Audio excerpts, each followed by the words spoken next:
Hey, what's going on, guys? This is Daniel again.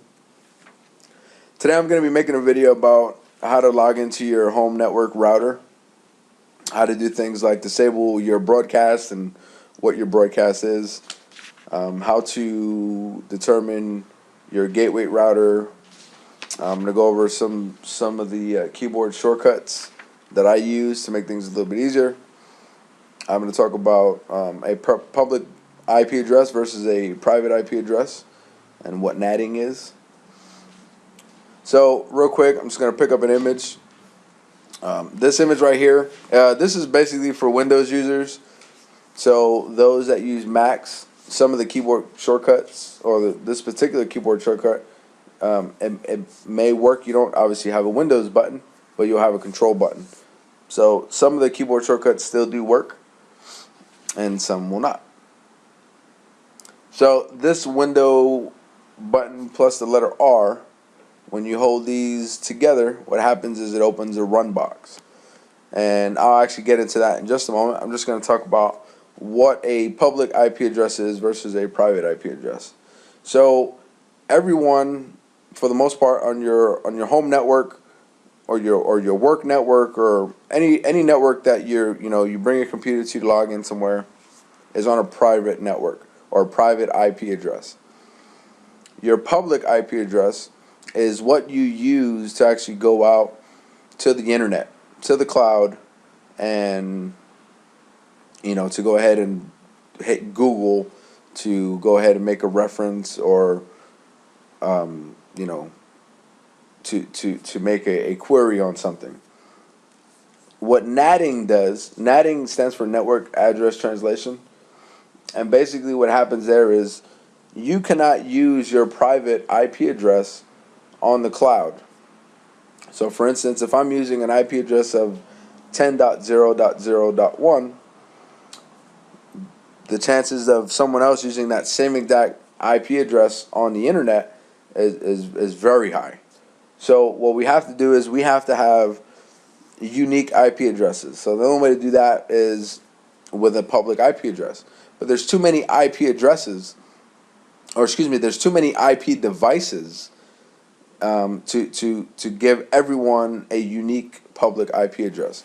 So that's where natting comes into play. So natting takes your IP address from your private IP address, and encapsulates it, and it wraps it up with your public IP address. And when it does that, your public IP address is unique. So now your public IP address can go out to the cloud and get whatever it needs and bring it back to your private IP address. So that's essentially what natting is. If you wanted more information, you can kind of go to classes like Network Plus or Security Plus. They cover stuff like that. Okay, so the first step to log into your routers, you need to actually have a computer that's on the actual network of the router you're trying to log into. Okay, once you have all that information, or you have that, now we need to determine what is the IP address of the router. How do I actually get to my router to try to attempt and log in? So what we're going to do is, that's where we're going to use this combination right here, this window key and the letter R. And what that's going to do is that's going to open my run box. In my run box, basically what this is, like it tells you right there, I can type a name of a program or folder or document, and it'll basically open it for me. So if I want to type it up, open up Microsoft Paint, I type in the keyword there, and it'll open up. Once I have this open, I can do whatever. This is the same thing as going through your Start, All Programs, Accessories, or whatever, and looking for your Paint program. It does the same thing. It's just a shortcut. Okay, so I'm hitting the Windows R again. Open the run box. It's also a quick way to kind of open up Notepad. You can open up any program in Windows for the most part, if you know what it's actually called.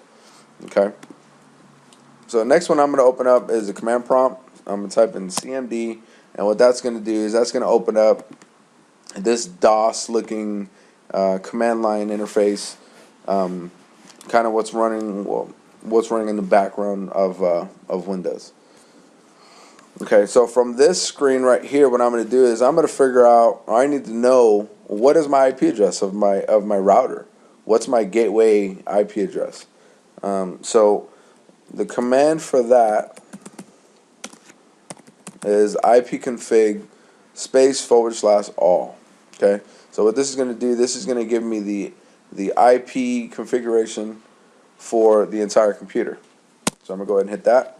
Now from here, what I'm going to do is I'm going to scroll up a little bit, and I'm going to find another name for your router is your gateway. So I'm going to find my default gateway.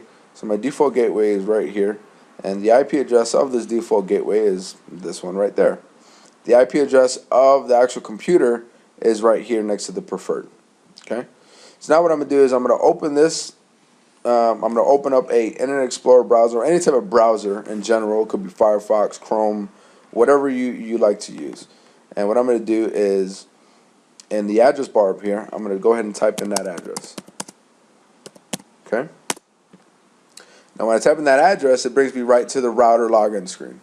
Now the default username for the most part, in most cases, is admin or administrator.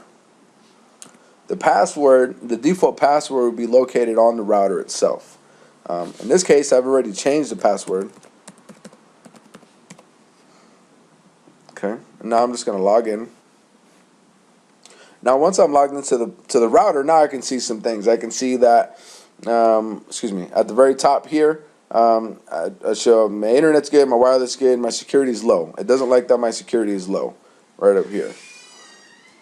Now, some other things I can see here are connected devices. So the ones with the X are devices that were connected and not connected at the moment, and the ones with the green check mark or the white check marks are devices that are connected at the moment.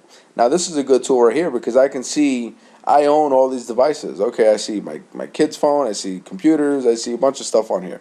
So now, if I was to go on here and say, wait a minute, I don't know what Hopper Wi-Fi. I'm not sure what that is. So I can go ahead and determine, okay, someone's logged into my network. I don't want them to be logged into my network. I need to change some things. Let me change my password. Let me do some other things.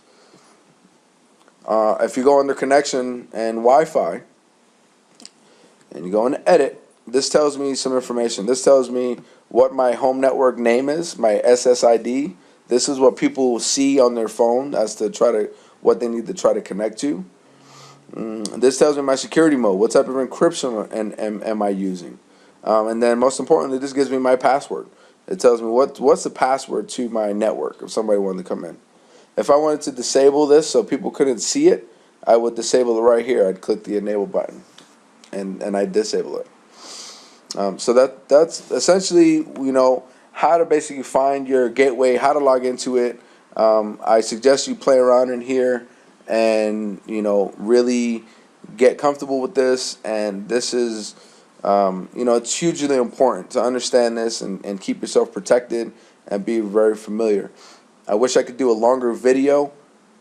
This is I know it's kind of pushing on 8 minutes, so I'm going to go ahead and end it here. I wish I could do a longer video. If anyone honestly wants to see a longer video, I could do one. For the most part, thank you for watching, and have a great day.